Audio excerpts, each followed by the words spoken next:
I'm at Katie's Karen, but I'm kind of Yeah, yeah. After her, but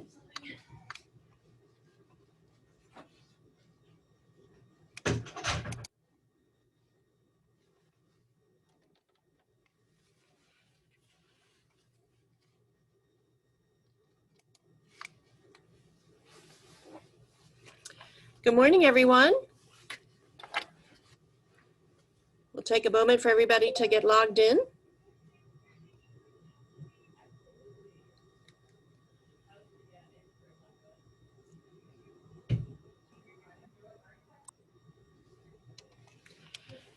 As you're beginning to get connected, please put the name of all attendees in the chat box and your facility name so that we have an accurate attendance.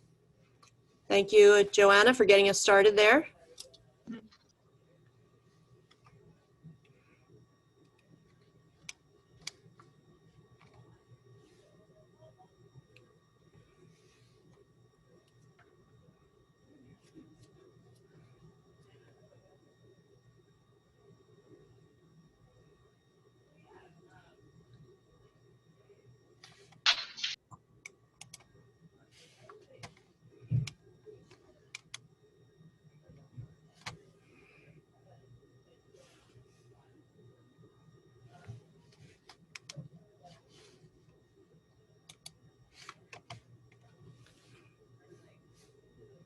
Just reminding everyone to, in the chat box, put the names of individuals who are participating today and your facility name. And Happy New Year, everybody.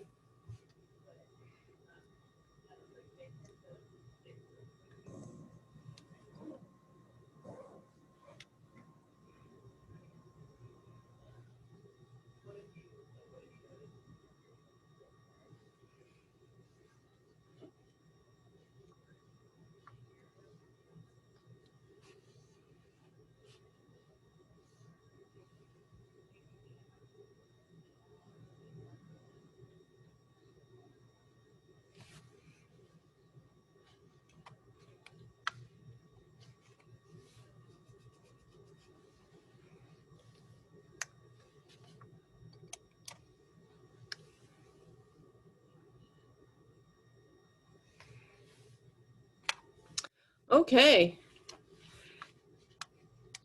Good morning and welcome back after so much has happened in the 2 weeks that we were not together in terms of our continued COVID surge, our distribution of vaccinations, and lots to talk about today.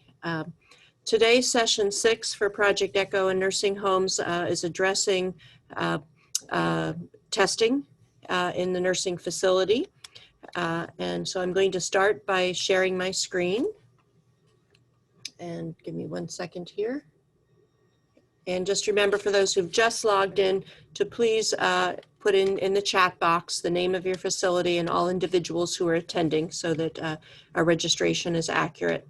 So thank you. So I'm going to start by sharing my screen.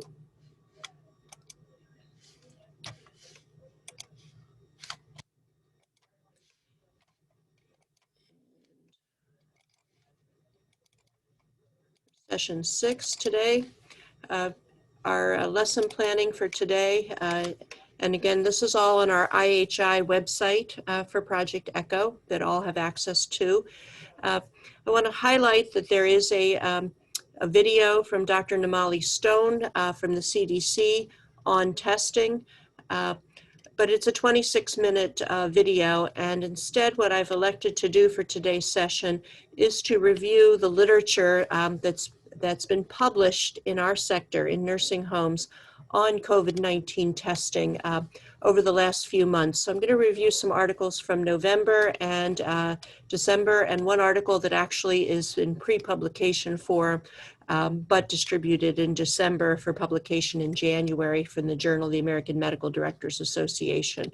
But I highlight our lesson planning that is available on the IHI website for those who would like to look at this video on testing of COVID in nursing facilities. So with that, I'm going to go to the articles, and let me call them up. and we will be able to distribute these articles through email form at the end of the session. So I'm just getting them all up and available for us to look at. So 1 second. Here's the other article. Okay, so this article was published in the November issue of the Journal of the American Medical Directors Association on testing of COVID-19, specifically in our nursing facilities. I want to highlight the authors. Dr. David Nace is the current president of the American Medical Directors Association, our national society of medical directors and skilled nursing facilities. And by background, he's an infectious disease expert. Dr. Robin Jump is also an infectious disease expert who does her research in nursing facilities only, as does Dr. Swati Gar and Dr. Dumyati. So these are the folks who really are collecting the data in an organized fashion on COVID infections in our nursing home settings, and specifically they're reporting here on testing. So I want to first show you here, and let me see if I can make this a little bit bigger. I want to show you this diagram, and this diagram is what the authors have said is an ideal floor plan for nursing homes as we're addressing the COVID pandemic in respect to observation units and COVID units and the settings for testing staff and nursing home residents. So this is a general layout of a nursing home that was repurposed. This was a nursing home before COVID that had 3 different units on this first floor, with the main entrance and a reception area, and then different units, these 2 units sharing an enclosed courtyard and these units were primarily used for long-stay nursing home residents so that they, with dementia, that could in fact safely be outdoors in an enclosed courtyard. And in this area, more for short-stay residents. Post-acute care. When COVID hit, this type of facility was able to stand up a COVID positive unit in this short stay area that had its own private entrance for staff to enter and do their screening there. And an observation unit as well, where new patients, new residents to the community could go immediately from the front entrance into the unit and be observed for their 14 days before, for long-stay residents before going into the long-stay area. But basically just showing a geographic distribution that isolates the infection areas, makes it easier to do standard PPE for COVID units when geographically separated and with private entrances. And this facility was doing their COVID testing in this area. So just wanted to highlight, we talked about this in our earlier sessions, but here in manuscript form is some of these recommendations that we've been discussing. Okay. Now let's go to the actual, what we talked about before we get to the testing. I wanted to highlight here the actual symptoms in nursing home residents that should prompt screening for COVID, not the standard routine surveillance screening, but symptomatic screening. And here's a nice summary, and we talked about this in our last session, session 5, 2 weeks ago. But here's table 1 that shows the actual criteria. So fever, and they're recommending symptomatic screening with COVID testing when the temperature is 99.5 or greater. And then the respiratory symptoms of cough and shortness of breath, increased oxygen requirement, or so needing supplemental oxygen, or and particularly giving us the data element of a 3% decrease in usual pulse oximetry. So as we're doing our vital signs and we're measuring someone's pulse ox, for example, if they're at 95% as their usual, a 3% decrease might be on the order of dropping down to 91%. That would be enough of a change to be considered symptomatic. And in one of my discussions earlier today with Dr. Morgan Katz, our infectious disease expert here at Johns Hopkins and nursing homes, she was describing her data on mortality in the nursing home for COVID. And she was describing that compared to nursing home residents who were negative in the spring for COVID, those that were positive and symptomatic had a fourfold increase in mortality. But there was a twofold increase in COVID positive nursing home residents who were asymptomatic. And her thoughts in those data were, why are asymptomatic nursing home residents having a higher mortality? And her thought was that the rapid decompensation that can occur, and particularly drop in oxygen saturation without a symptom of shortness of breath for some nursing home residents, is what she hypothesized. And that gets to this criteria of greater than 3% decrease in usual pulse oximetry as being a warning sign of COVID that's actually symptomatic in terms of hypoxia, but an individual resident not recognizing they're short of breath. We talked about before confusion and change in mental status, and we talked about those chronic medical conditions, congestive heart failure, COPD, and that they can worsen. And part of the mortality in these asymptomatic individuals is thought to be coronary artery disease, cerebral vascular disease, and COPD, with COVID being a stress test on these chronic conditions and decompensation from these chronic conditions. So when these conditions are worsened in a nursing home setting, is it possible they're being worsened by COVID, and consideration of COVID testing for individuals where we wouldn't otherwise be testing them? You know, years ago, we saw this in the flu as well, where influenza sparked an increase in cardiovascular mortality and morbidity in our nursing home residents. So not surprising that the COVID virus is a stress test, just like influenza virus is a stress test. And then these less respiratory symptoms, these GI symptoms, and changing condition in general. So we talked about all of these, but I wanted to highlight that our actual medical literature now is putting all of this in place for us. So now let's go to the actual testing, the type of testing available to us in our nursing home setting. So here on my screen are the different tests that we're using. The PCR, the molecular tests, the nasopharyngeal is our gold standard for diagnosing active COVID infection. Unfortunately, it's a bit invasive with requiring the nasopharyngeal swab that has to go back into the nasopharyngeal area, not just a nasal swab. But it is the most sensitive of our tests. And by sensitive, it means that if someone actually has the virus and has an infection, will this test pick it up? And while you see in this chart that the sensitivity estimates are 70 to 95%, we're looking more in this higher range. But what I'll show you as we go on and look at our data in our nursing home populations, it comes down to the timing of this test compared to when the exposure to the virus occurred.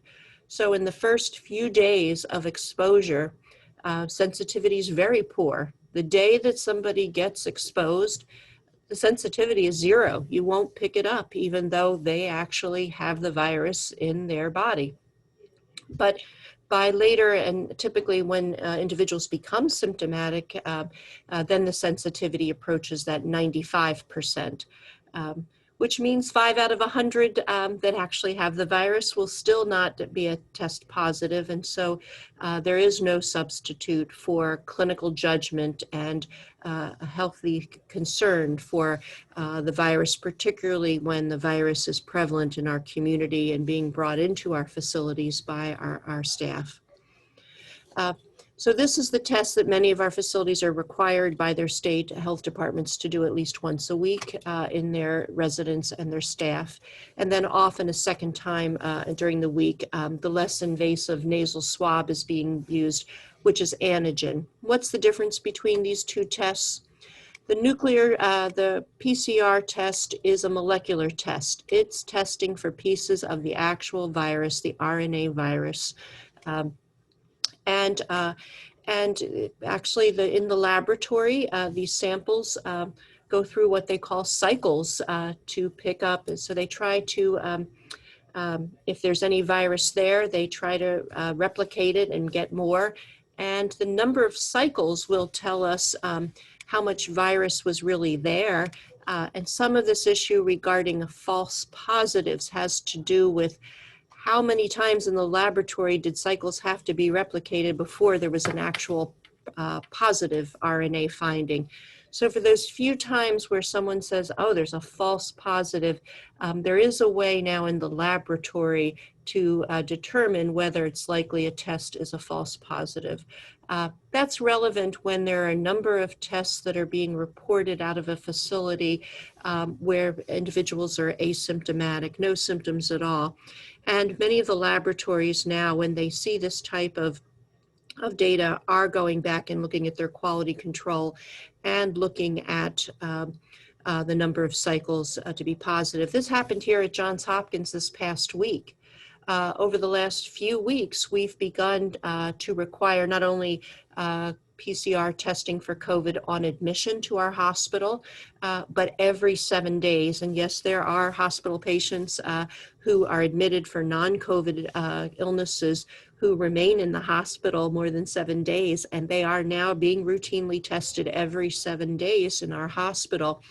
And what we found were a few individuals who tested negative on admission and did not have COVID symptoms, but tested positive days at their 7-day testing or later. Now, the majority of those individuals who test positive after 7 days, in fact, do have COVID. And they may not have had those COVID symptoms or did not have recognized COVID symptoms when they were admitted. But in fact, we're incubating the virus. And we know because of this long period of time for this particular virus, from the time of exposure to the time of symptoms, with the average time being 5 days, but up to 14 days, that individuals, in fact, may truly test negative on arrival to the hospital and then be positive day 7. We've had one known case here at Johns Hopkins where an individual had been here for weeks with very critical illness, tested positive after weeks of being here. That individual case was evaluated by the laboratory, found to be multiple cycles for this PCR technology before being positive, and was deemed to be a false positive. But I'm telling you all this so that you take away from this discussion that in fact, majority of the PCR cases, PCR reports that are positive are truly positive. But when they're negative initially, it may be that the exposure of COVID was too soon from the time of the testing, particularly days 1 through 3, and that negative only means that exposure occurred, could have occurred in a shorter period of time. And that's why we keep doing this repeat testing currently with the high prevalence in our communities. But many of our communities are doing PCR once a week and doing antigen testing a second time during that week because it's nasal swab and easier to do for our staff and our residents to accept. This is measuring what we call antigens, and these are markers or surface markers on the virus itself, but it's not the actual mRNA or the actual nuclear material of the virus, but in fact a surface marker that has proteins in it. This sensitivity is lower. So a negative, but someone who has clinical symptoms, whether it's a staff member or it is a nursing home resident, should prompt the confirmatory PCR testing. A positive antigen test should be considered a true positive test without the need to confirm a positive test. So the difference here is when it's negative, but there are symptoms, go to the PCR is the routine protocol recommended in our medical literature, and most of our health departments now have mandated this as well. But a positive test does not need to be confirmed, but should be considered positive, and an individual then placed into a COVID unit with the appropriate PPE for staff and the appropriate quarantining for 10 days. This chart shows us the antibody tests, and antibody tests have no role 9 months later into the pandemic, no role in clinical care or in surveillance or in what we're doing in the nursing home setting. They're used in research settings to study, in particular, staff exposure, and some nursing homes are looking at exposure and asymptomatic exposure. But in terms of our day-to-day operations in our nursing homes, there is no role for antibody testing at this time. When antibodies are positive, it means someone had exposure to the virus. It at least tells you the exposure was probably more than 2 weeks earlier, but doesn't tell you how much earlier other than at least 2 weeks. It doesn't tell you whether that individual will be protected. There is a presumption that if you have antibodies, you will be protected for at least 90 days, but we don't know that from confirmatory research. So these are the tests we have in our nursing home practices. And at this point, I'm going to stop talking and ask anyone have any questions on this review of COVID-19 testing in our nursing home setting.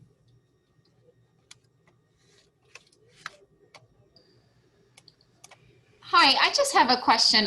I guess it kind of relates to the testing, but is there any literature about like the BD Veritor versus the Sophia and, accuracy relating to those specific POC devices? Sure. So each of these tests have their own data, but there is not a comparison study where a study did testing in the same individuals with different types of testing to show you side by side. So here are the individual subjects, whether they're nursing home residents or they're volunteers in the community or their staff. So there isn't that type of literature.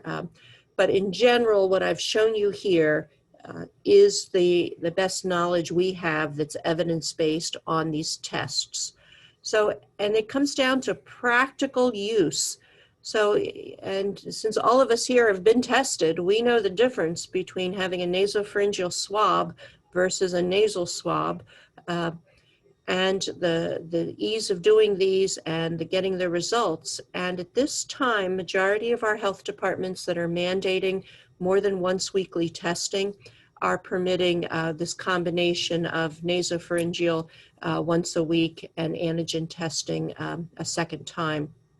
But tell me about your facility and what your current protocols are and being mandated by your Department of Health. Yeah, I work at Chapel Manor, and we're required to do twice weekly testing. And what type of testing are you doing? Right now, depending on supplies, but we have the Sophia. We test initially on that, and then we do PCR at the end of the week. Exactly. So this is the medical literature that your protocol is coming from, and I think it's important for us to, and particularly for staff who are getting very tired of having nasal swabs, it's nice to be able to say to them, we didn't know what to do in March and April, but we now have published medical literature on the type of testing we're doing, and we're following the research that's been conducted in COVID in our particular nursing home setting. So I think that does help some of us and reassure us that we're on the right track. Anybody here doing any antibody testing? I'm just curious, given what I've just told you, just curious about any antibody studies going on in any of your facilities.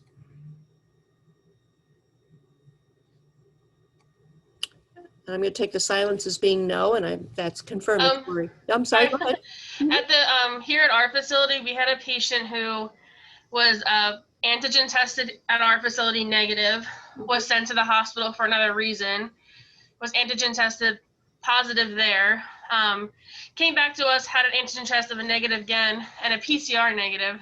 Mhm. And it was just suggested that he get antibody tests, but he actually refused. But You know, that's a very good clinical example, and that is where we are using it for individual patients where there's been a challenge with the initial true clinical testing for COVID infection. But the timing of the antibodies, so that was an individual from the time of the initial symptoms was likely more than 2 weeks out to be able to then offer the antibodies to see if in fact, now had that individual accepted testing and had antibodies, then one would be able to say, well, it is likely that that one antigen test was in fact positive. PCR will become negative and start to become negative after that 2 to 4 week period, and it's highly variable. Initially in the pandemic, we were requiring a follow-up PCR to say someone's no longer infectious. If you remember that back in the spring. Yeah. The PCR, the molecular, for the majority of COVID infective individuals will become negative and likely so for most by 4 weeks. But some individuals still have some of this molecular, this RNA, and be positive, but not sufficient to be thought to be infectious. And there have been some laboratory studies on that you can detect, scraps, so to speak, of mRNA and not be able to transmit the infection itself, but you'll still be a positive PCR. That's more common in individuals who are what we call immunosuppressed, but not necessarily. But that's the reason we no longer do. Once you've had a positive PCR, there is no reason to do another. yeah. And is there anybody on the call where you're still seeing some of these hang-ons where, oh, let's see if they're negative now, or is that no longer part of our clinical practice? So I know here at Hopkins, we no longer do that just to clear people, but when we're still testing people, according to the schedule, every once in a while, if we have to do a PCR on our one particular employee, he still comes up positive on PCRs, even though he's got no other signs or symptoms or anything. So we just POC him now. So. I guess I would say, why are you doing it? Why? Well, because we have to do it twice a week, all staff members and residents and everyone. Once somebody is positive. Right. After 3 months, then you got to start testing them again. Oh, okay. So that was the piece. So it's been 3 months since that initial positive is what you're saying. Well, yeah, it's been. Yeah, that's the key there. So I wanted to make sure that we discussed that. Once there's a positive, there is not a reason to repeat until 3 months. And because we don't know at this time about the risk of reinfection, it is after 90 days, people go back into the pool for testing, right? Yeah, and he's been over 6, 7 months now. So yeah. Still pops up. Yep, and so he still pops up positive? Yep, still pops up positive if we do a PCR. If we do a POC, he's fine, but if we do PCR, so what you're saying is that he doesn't have antigen, he doesn't have the actual full virus that has the antigens on it, the surface markers, but he's got some hang-on mRNA. Isn't that fascinating? So, but that's a good example of where understanding the types of tests and what they're measuring allows you to continue to have this individual working, right? Is it a staff member or a resident? Yep, sorry, yeah, he's a staff member. Yeah. So. And he's working? Yep. Yep, good. So understanding the nuances of these tests.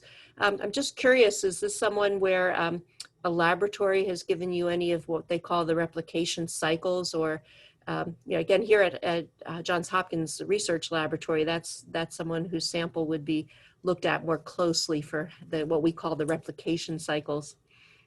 Yeah, no, we have not dug that far deeply into it. But, yeah, and for clinical reasons, that's not the purpose of all this, but it is helping all of us understand and getting a handle on this infection. So it's no longer that mysterious or as mysterious a virus as it was in the spring. We understand so much more about it. But of course, we also have to recognize the virus itself is in some cases changing. We're hearing about variants of the strain and more research happening, so we understand the infectious natures of these new strains. And but certainly, as I say that, I want to reassure everybody at this point, we're saying vaccine will be effective at this time. Any other comments on the testing, the different types of tests, and what we're this discussion before I scroll down further in this paper? This paper also is a beautiful checklist, and I know Genesis has checklists for procedures and protocols, but I just want to share with all of you this this literature from the American Medical Directors Association on testing strategies for facility-wide testing. And I know we're all doing it, but let's just take a moment to look at this, talking about developing the testing plan by understanding our state requirements and our local health department as well. So I'll add state guidelines and local health department depending on the state. And then recognizing that we have to have that place and showing you, I'm sure you all know in your facilities. Anyone have any experience where you've decided to change the location of your testing? Or is everybody doing testing in the same place from where you started? Anybody have a change in your location within your facility?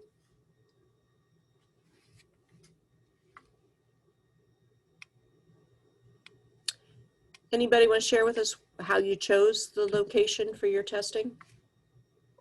Michelle, this is Yes. Jessica from Phoenixville, Power Back. We have a OT kitchen that we've changed into a lab that we now use for all of our testing. But we do now, as of last week, have a separator that divides me, who's doing the testing, from the staff being tested. So they're on the, it has a zipper, and it's plastic, and you have to kind of step through. And then there's a little window that we hand the swab to the staff member through the window. They swab themselves, they hand it back. So it's just for added protection, still in our full PPE, but that's great. It's an extra little bit of protection. And that helps the staff doing the testing morale and makes everybody feel safer. So good. Now here in PA, we are testing POC testing twice weekly on Mondays and Thursdays. And if we should get something questionable, like if someone comes up positive but has no symptoms, then we PCR test. Great. Okay. And that is, it depends on that's an example of state by state guidance and the resources you have available. But good to know that if there's a question on antigen testing, that you'll go to PCR for confirmation. So that's the knowledge that this session is trying to convey. And you're right on target. Any other comments on the locations and how you're doing your testing? Okay. And then certainly how we go about testing the staff, how we label our samples and how we keep track of them, both staff and residents, and the importance of the PPE. So this is just a nice checklist, but I know that you and then I just want to add the highlight of disseminating results and remembering the importance of conveying to the families and the residents the status of a facility. So empowering them with the knowledge. And at this time, while things were such a shock in the spring, every time a facility had their first positive, now I believe it's more reassuring to families and residents when you are identifying staff and residents early, ideally asymptomatic. So then you're doing the increased monitoring. You're looking at pulse ox for that information we just shared about the potential higher mortality of individuals who are asymptomatic but positive. And now with the ability to use monoclonal antibody therapy in our nursing homes, when individuals become symptomatic, and the earlier that they intervene with symptoms, the more the more the outcome is impacted through the use of monoclonal antibodies.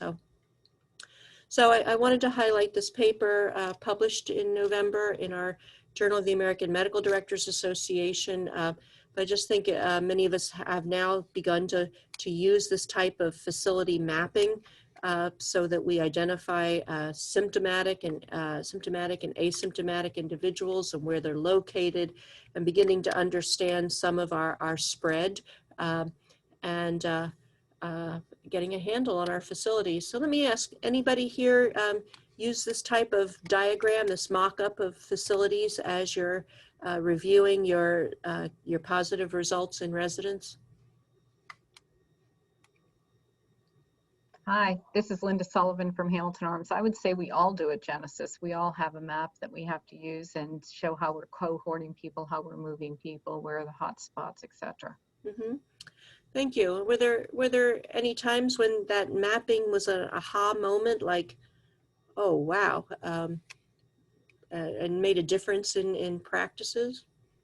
For Hamilton Arms, it helped because it showed visually, this is where we go, this is how we can move somebody, this is what we need to do. So it did help. Great.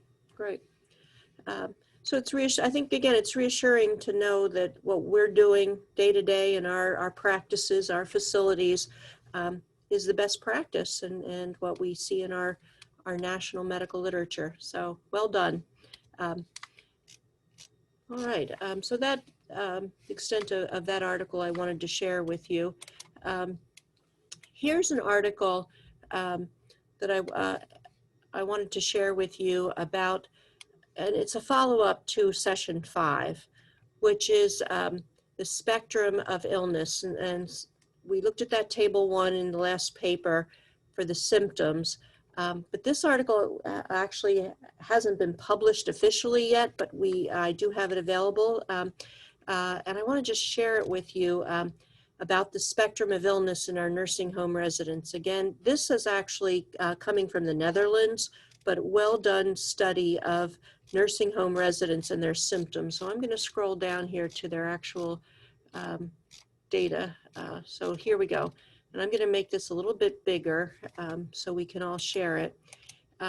So what they've done here is they're highlighting % of individuals who become symptomatic with COVID.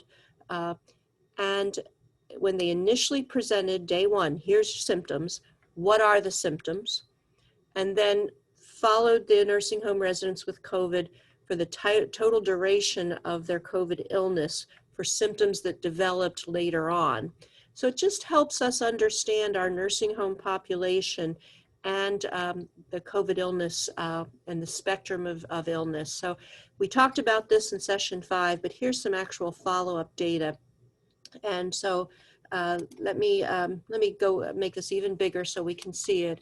So not a surprise for us that cough early on, but it's not quite half of individuals. So these are the %. So not 50%, but 44%.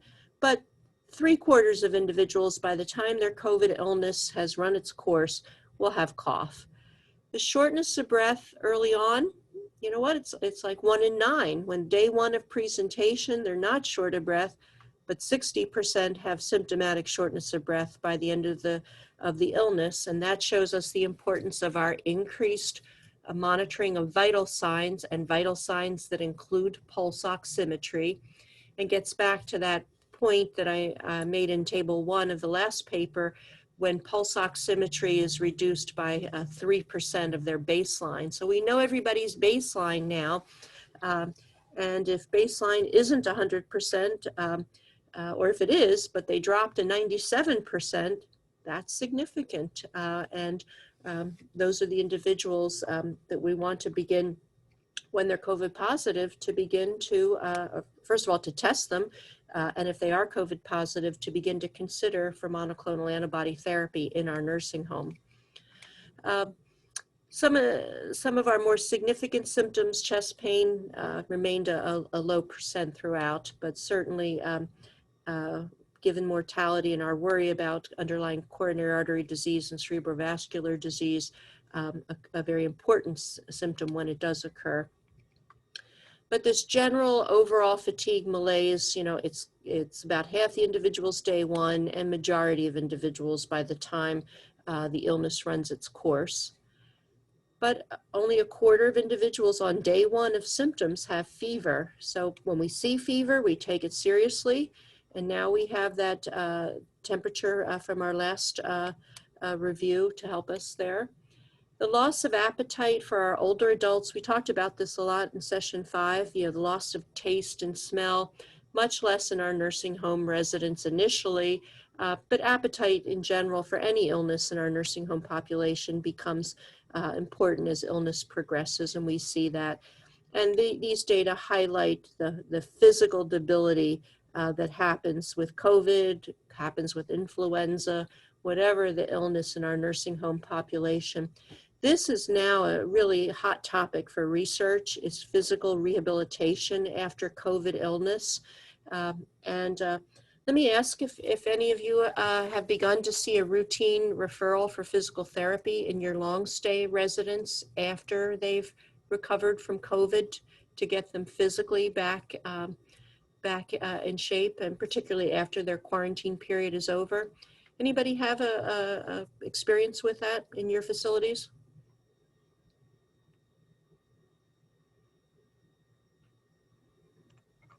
Yeah, we have definitely had quite a few people on after they had COVID-related situations. Good. And it did help them get back to their strength again. Good, good. And people ask me sometimes, is it worth beginning the physical therapy while they're still in the COVID unit? And I think not. I think we have to, part of our challenge is our staffing. But our certainly a role for our nursing staff, our nursing assistants in emphasizing physical recovery during that quarantine period. In your nursing care planning, are you addressing physical function as part of COVID management? Yes, we have. Good. Even in the hospital, we were very challenged in the spring with our staffing to get our COVID patients out of bed every day and begin to walk in the room and to begin to do some bed exercises to keep that physical function. So I think that's a very important area for clinical care. You know, as we get into more treatments, monoclonal antibodies, remdesivir, dexamethasone. Well, one of the drawbacks of dexamethasone as a steroid will be muscle weakness. We know that steroids contribute to that. So on top of COVID illness and general debility will be steroid myopathy. So a very important role for us in our clinical care of COVID patients. Here in this population, we see the number of individuals with the GI issues. And, you know, it's not predominant, but it's enough of a group that we recognize it now as part of the spectrum of illness, just like we do with influenza. And every year as we're dealing with our influenza outbreak, I'm always humbled by the individuals who present not with fever and respiratory illness, but present with nausea and vomiting, and then later develop fever and respiratory symptoms. And having that healthy clinical suspicion, could this be COVID with an atypical presentation? So I thought these data were a nice follow-up to our review from session 5 and help us as we are becoming clinically strong, recognizing early COVID symptoms. Okay, alrighty, one last article. And this article is, I'm going back now to specifically the frequency of testing. So this article was published, I believe it was the December issue of the Journal of the American Medical Directors Association, and it's looking at the frequency of testing of COVID in our nursing home population. So let me make this bigger as well. And the point of this article is really justifying this twice weekly testing given our prevalence of COVID in our communities. So here's a review of the testing strategies. And down here is testing all residents twice a week. And here's more sampling and when the sampling is occurring. And here's going to testing all residents every 14 days. So the difference between twice a week, 14 days, 7 days. And then strategies of half the population versus 100. It gets to part of our resource allocation, the time it takes, the discomfort versus what are the results. And the real key results here were time to, or delay to first diagnosis. So COVID is in your facility, but how many days does it take to actually pick it up? And the point of all this is this 100% testing twice a week. The delay in diagnosis mean is 1.7 days versus testing everybody every 2 weeks. Here we're almost at 8 days delay of diagnosis. And recognizing that every positive individual can be spreading to others, whether it's staff or other residents, it shows us now a bit more of the rationale for the testing that we're doing in our facilities. So I thought it was worth taking a look at this and understanding the literature now on frequency of testing and our expectations for our surveillance. So I thought it was worth showing this to this group as justification for what we're doing currently with our twice weekly testing. People often ask, well, now that we've begun to have vaccinations, can we change this? And at this time, we simply, the prevalence of COVID in our communities, and I don't necessarily mean our facilities, but our communities will be dictating the frequency of testing. It will also be dictating our visitation policies, our health department regulations. Vaccine is the first step in getting a handle and reducing our community prevalence, along with our continued social distancing, masking, appropriate use of PPE to control the spread. But vaccinations for the next, it's anticipated at least the next 3 months will likely not dictate any change in our testing policies, nor our visitation and our social distancing policies. So with that, let me ask for the group, I'm going to stop sharing my screen for a moment so we can see everybody in more detail. And I'd like to hear about, and I'm going to look in the chat box here to see comments that I didn't see while I was sharing my screen. And I'm seeing some of the comments regarding where you're doing your testing and how you've done social distancing of testing 6 feet apart. That's great with your chairs. And thank you, Diana, for talking about deconditioning and patients receiving physical therapy. And you reported that your COVID unit is staffed with physical therapists and occupational therapists. Diana, can you tell us a little more about your experience there?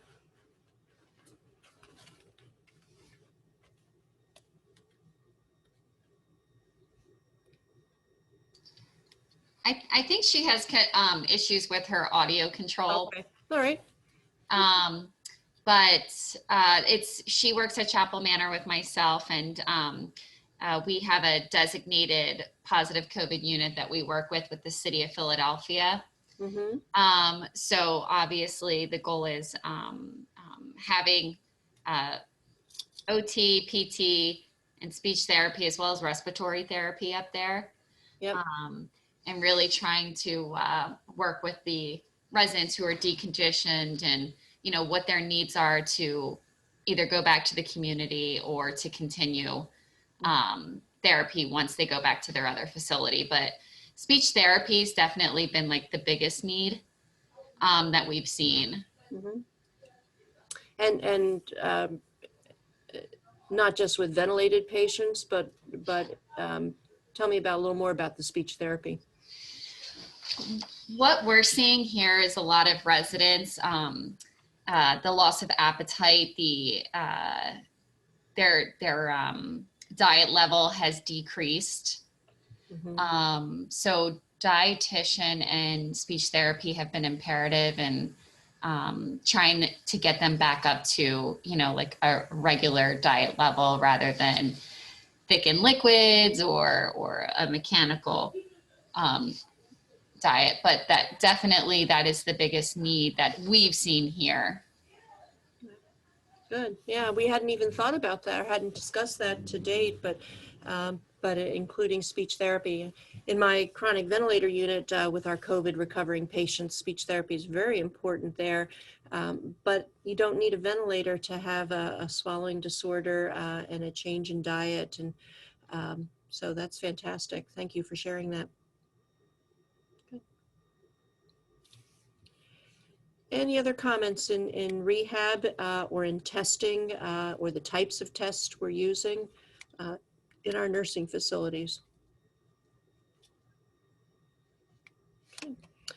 All right, I'm going to share my screen one last time here to discuss and go to our quality improvement portion for today.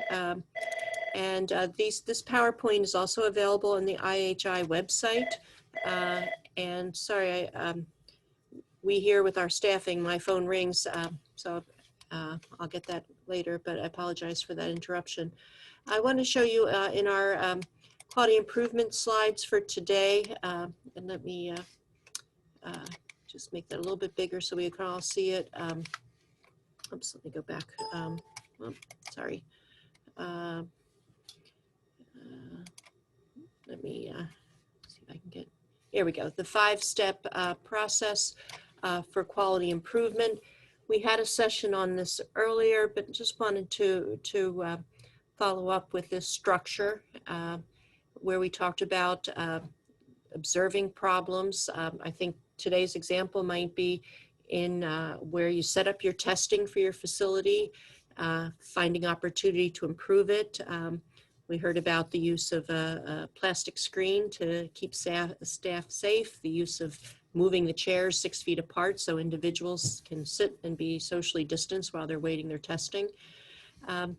We talked in the past about huddles and getting that frontline staff input, and then beginning to brainstorm and come up with action plans, and then measuring, having goals, achievable goals and measurable goals, and then small scale testing to make that action plan to refine it more before disseminating it throughout our facilities. So I think we do this every day in our actions, but it's always nice to just take a moment and remind ourselves of processes.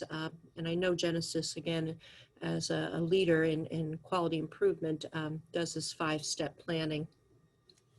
Anybody want to share any current planning regarding COVID, where you're in the process of doing observations, identified something related to COVID, and you're in the huddle stage or you're in the piloting stage?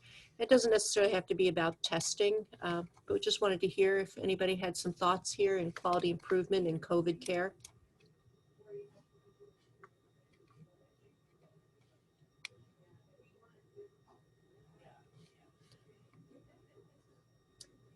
My sense is right now we are all getting back on track after challenges with holiday staffing, dealing with the surge, dealing with getting vaccinations done, but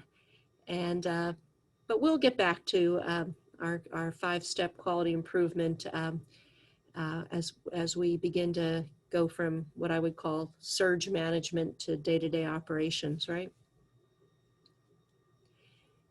In our last couple of minutes, anyone have any comments regarding vaccinations, where you are in your facilities with vaccinations for staff or residents?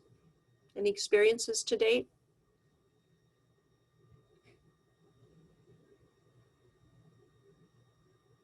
Are any of the facilities had their vaccines yet? Anybody? At the Edgehill Center, we've had our first clinic on December the 30th. Good, how'd it go?